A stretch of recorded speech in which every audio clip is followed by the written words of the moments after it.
My husband and I got married in Greece last year, and one of his favorite things to eat is a Greek Gyro. He could eat it literally for all of his meals if he could. So today I'm going to show you how you can recreate it yourself and bring the taste of Greece into your home with these super easy Greek Gyros made entirely from scratch and with great ingredients.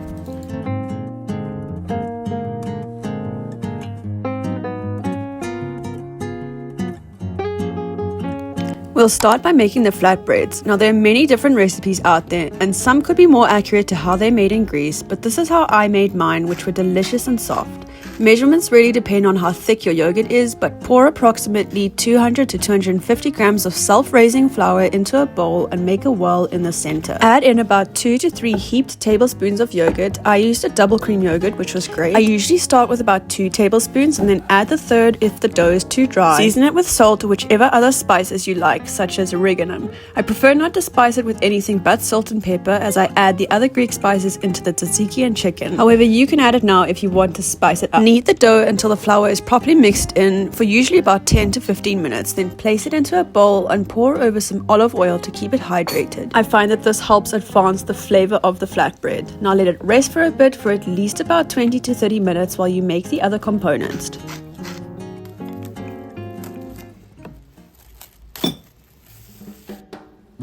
Next up is the tzatziki. Finally chop some fresh dill, then pour in about 1 tablespoon of lemon juice and olive oil.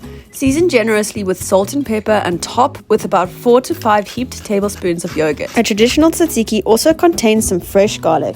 I mix all of these together until it is well combined before I add in the chopped cucumber. It just makes it easier to mix.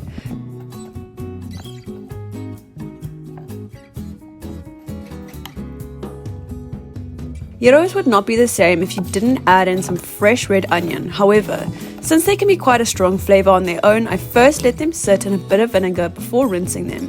This gets rid of that harsh flavor and allows you to properly enjoy the sweetness of this kind of onion. I also prepared some tomatoes by simply slicing them thinly and setting them aside for later. I'm all about saving the dishes, so I usually try and cook using one pan for things like this. So I'll first cook the flatbreads and then use the same pan for the chicken. Before using a rolling pin to form the flatbreads, I kneaded the dough again just to mix in all of that olive oil. Then roll them out nice and flat. They should feel quite nice and soft. Since we use the self-raising flour, you want to make them as flat as possible.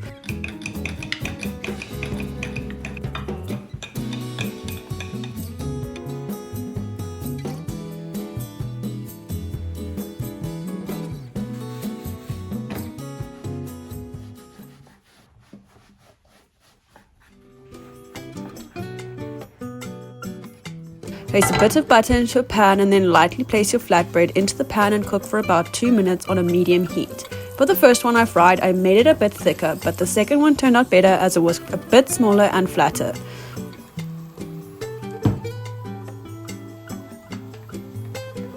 Flip them over and cook for another 2 minutes. You could also brush over some olive oil whilst it's cooking in the pan. Don't worry if they're feeling quite hard at first. Once they rest for a bit, they'll naturally soften.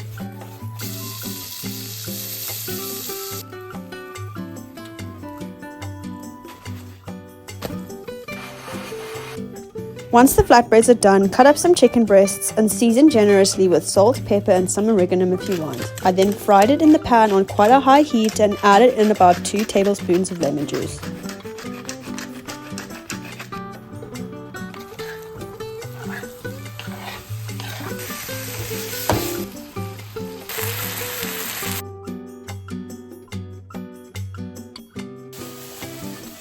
Now that the chicken is done, you can start by putting them together. I started with the tzatziki, then added the onion, tomato, chicken and some fresh rocket. Now I know that rocket is technically not usually an ingredient used, but I just like the flavor that it adds.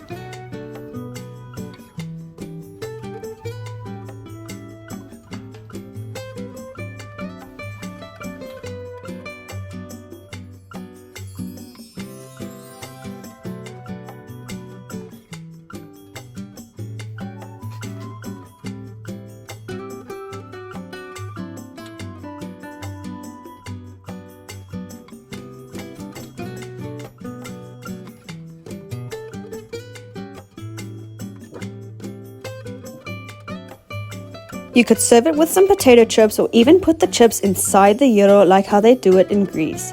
Please like and subscribe if you feel inspired to make these, and make sure to please let me know in the comments how it goes.